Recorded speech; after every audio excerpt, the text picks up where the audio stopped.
everyone, and welcome back for another marketing minute on the dynamic entrepreneur. And because we are flirting with holiday season, this marketing minute is all about the holiday season. And we're going to talk a little bit about marketing strategy ideas for shopping local. That doesn't just mean if you have a storefront. If you have an online business, if you sell products, or you're an MLM, this is for you as well. And for those that are listening that might be thinking of shopping, keep your options open because you never know what you might need that you didn't even know about. So there have been a lot of collaborations, especially locally, where they have ladies' nights or they have punch card nights where you go from business to business and you can be entered to win, and each business has giveaways and gift baskets, which is phenomenal. If you're involved in one of these, if you thought it up and made it happen, kudos to you. Kudos to everyone who's involved. Not only is it fun, it changes up the energy of the holiday season and purchasing. By making it fun and kind of like a select opportunity, if you can guess what movie that's from, extra points, then you're really generating this emotion behind the purchasing in the event. And really, nowadays, stuff is stuff. Everybody has a lot of stuff. But when you can find a gift that generates emotion, maybe in you, but in the person that you want to give it to, you're sold. That item, thing, product, service is done, deal, sold. So I've been giving a lot of thought to, okay, you promote your most famous products, the best sellers. Now, if they're best sellers, ask yourself, have you been promoting these all along? Great.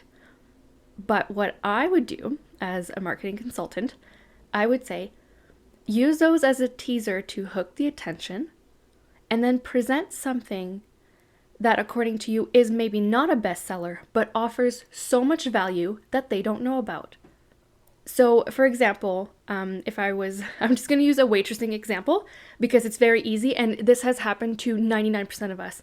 Hi, this appetizer is our bestseller, but when you pair it with the sea bass and steamed veggies, the two and two, you have a sweet, savory mix.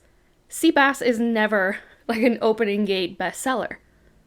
But you used your bestseller appy to lead them into a different purchase, one that they may not even have considered before.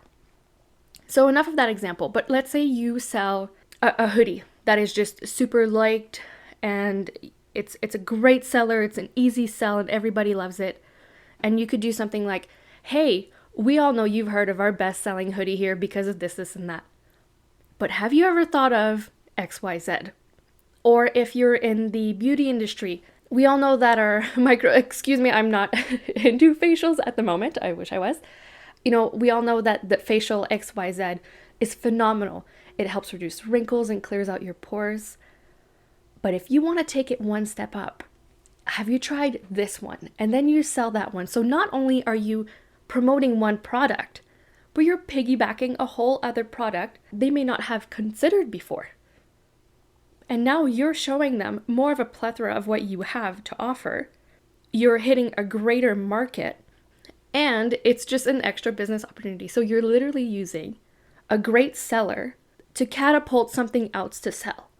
Now, I'm not saying that's the end all be all, but I was thinking, hey, what's one way that you can get two birds with one stone kind of experience? And if you already, I know I said this earlier, if you already have a bestseller, why not use it as a gateway to something else? Or entice them with a new line you're going to bring in? Or have you thought of this? And maybe go around your store with your employees or your staff and be like, hey, here's a product that we don't sell as much.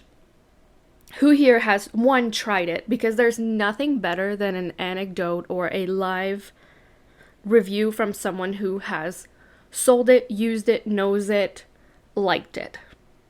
And then have them do a little testimonial about it or tell the rest of your staff about it so then they have something to go on when they're referring to.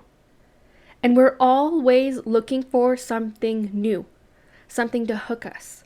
How many times have we bought something that we were not even planning on buying because either the marketing one was on point, but most of all, maybe the sales rep or the employee or salesperson gave us a personal anecdote on it. And just by their vigor and excitement, you bought it because you're like, yes, yes. And that is something that we don't honestly always talk about, is the energy of, it can even be in social media, the energy of our social media, the energy of our sales, the energy of our presence is probably more impactful, I would say in my honest opinion, than any of the top-notch marketing.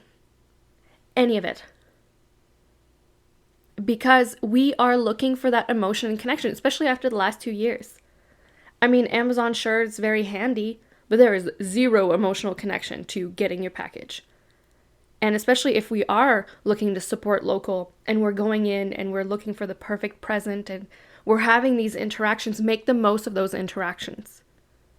And that's actually going to be my very next episode. So I'll save a little bit of that. But ask yourself, what is my best seller? What could I be selling more of? Or what's kind of sitting on the back shelf that I would really like to clear up or sell more of?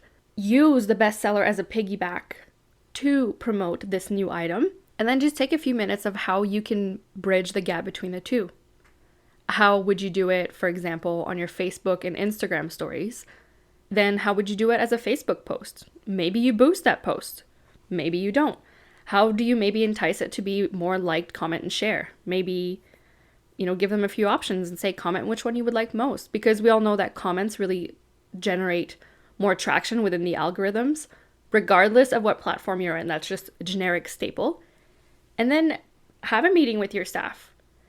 I would even, I would open a little bit earlier, or maybe during a lunchtime or whenever it's your slowest time. Buy your staff either some local donuts or some coffee. Probably coffee because it'll definitely up their energy. Be like, hey guys, I want to huddle together. I want to do something a little bit different.